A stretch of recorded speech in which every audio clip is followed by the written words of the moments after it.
అంటే సర్జరీ అయిన దగ్గర నుంచి నెక్స్ట్ ప్రెగ్నెన్సీ అండ్ డెలివరీ టైంకి minimum to minimum 1.5 year or 18 months gap అయితే it is better.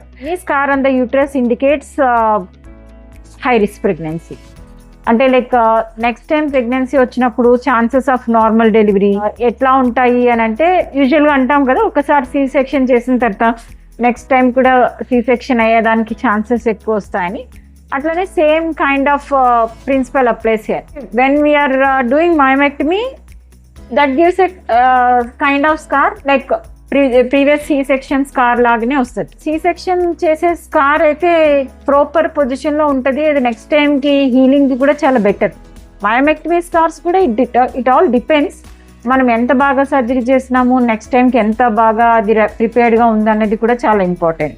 Post myomectomy తర్వాత వచ్చే ప్రెగ్నెన్సీ కూడా లైక్ ఆల్మోస్ట్ సిజేరియన్ స్కార్ తర్వాత ప్రెగ్నెన్సీ లాగానే ట్రీట్ చేయాలన్నమాట.